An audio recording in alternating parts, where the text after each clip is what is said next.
Shalom Bapak Ibu Saudara-saudariku yang terkasih dalam Kristus Yesus. Kita bertemu lagi dalam sapaan Tuhan hari ini, Kamis tanggal 4 Februari tahun 2021. Namun sebelumnya mari kita bersatu di dalam doa.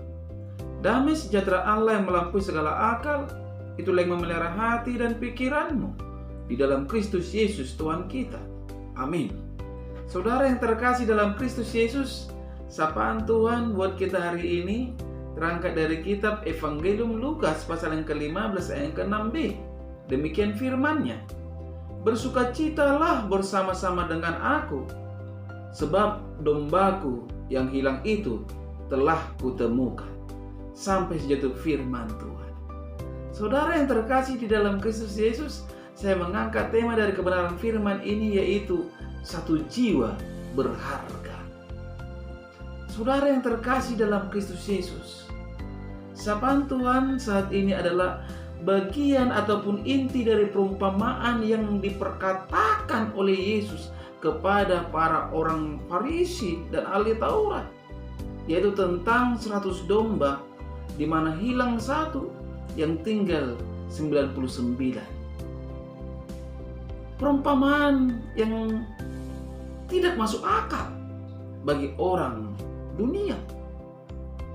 Bagaimana mungkin seorang yang memiliki 100 domba mau meninggalkan 99 domba miliknya hanya untuk mengejar satu domba yang hilang? Secara ilmu manajemen modern, hal ini sangat tidak logis, saudara-saudara. Terlebih dengan kondisi masyarakat di kota-kota besar yang menjadi individualis.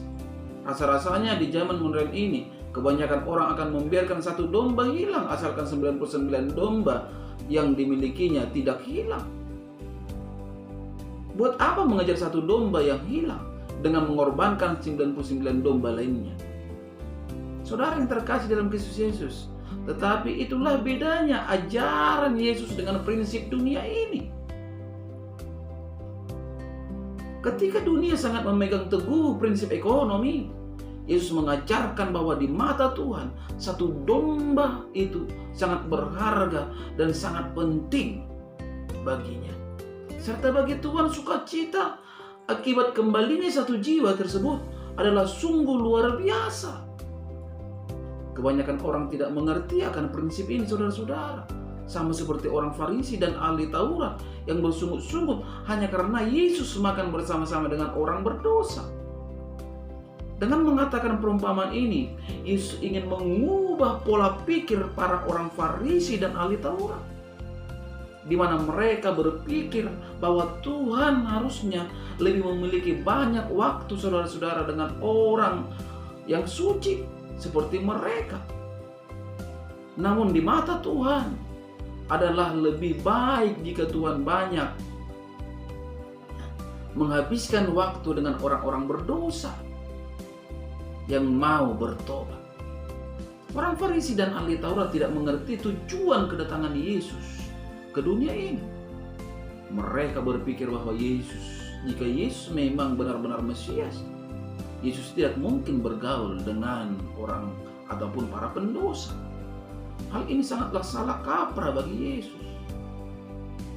Demikianlah kita sebagai orang percaya, saudara-saudara, harus memiliki pandangan seperti Yesus, yang peduli akan setiap orang, siapapun dia, bagaimanapun dia.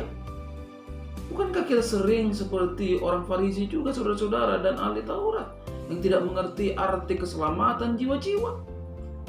Jika ada salah seorang jemaat di gereja kita yang mulai malas datang beribadah, atau seseorang yang tidak lagi peduli akan gereja, bagaimana sikap kita, saudara-saudara?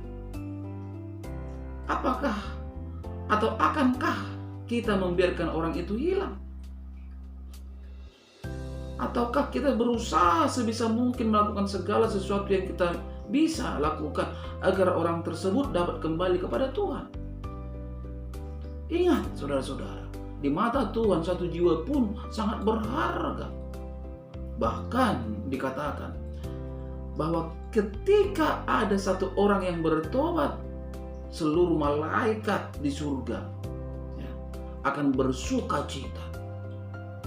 Bagaimana dengan kita, saudara-saudara? Sudahkah kita memiliki pola pikir seperti Yesus dalam kehidupan kita yang begitu bersuka cita akan kembalinya domba yang sesat? Atau malah kita bersedih akan kembalinya yang sesat karena orang tersebut adalah orang yang sering menyakiti kita, karena orang itu adalah orang yang bandal? Melalui sapaan Tuhan saat ini, kita diajak untuk lebih memahami eksistensi keberadaan Yesus kita. Dia adalah pribadi yang begitu peduli akan keselamatan hidup kita.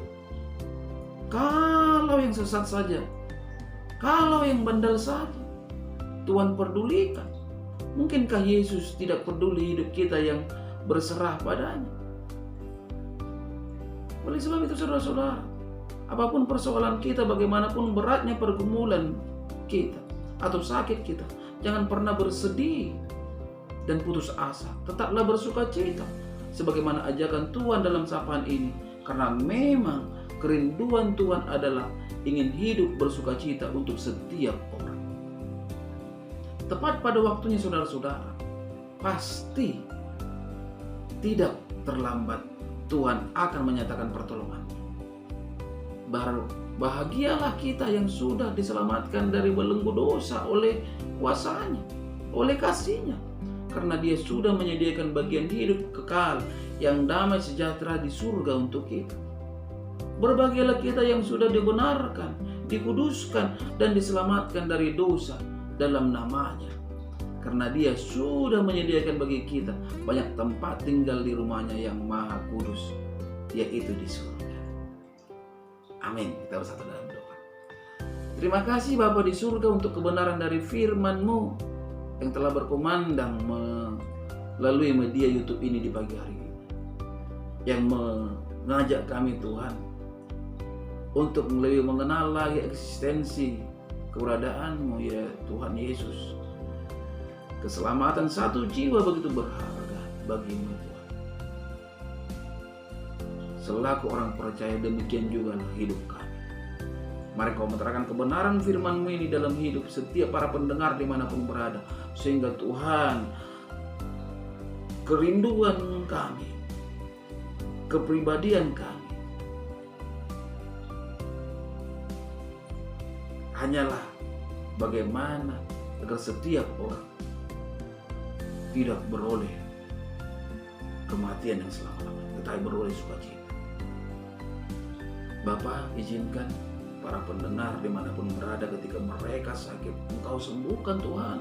Ketika mereka lemah, Engkau berikan kekuatan. Ketika mereka berhadapan dengan persoalan, mari Kau berikan jalan keluar. Karena memang tidak ada yang mustahil bagi Engkau Tuhan. Ketika Engkau berkarya, segala sesuatu pasti akan terjadi. Pada kesempatan ini juga hamba berdoa untuk setiap jemaat yang telah Engkau percayakan kepada hamba-Mu ini. Itu juga kepada istriku yang adalah hamba-Mu juga. Berkati rumah tangga mereka, berkati pekerjaan dan usaha mereka, agar melaluinya Tuhan, nama Tuhan semakin dipermuliakan. Pada pagi hari ini hamba juga Tuhan tidak henti-hentinya berdoa untuk setiap keluarga hamba, saudara-saudariku dimanapun berada. Tiap yang sakit seperti itu Ella, Engkau berikan kuasa kesembuhan. Izinkan dia Tuhan mendapatkan kesembuhan tersebut, agar melaluinya ia mampu dan kembali dapat dalam sukacita melakukan hal-hal yang terbaik bagi Tuhan. Itu juga Tuhan Yesus, hamba tidak lupa dan selalu berdoa untuk istriku dan anakku yang ada di Batam. Balut bungkus mereka dengan kasih dan kuasa, sehingga mereka Tuhan tetap menjadi pribadi-pribadi yang mempermuliakan nama Tuhan bagaimanapun situasi dan kondisi dalam setiap hari-hari yang Tuhan berikan.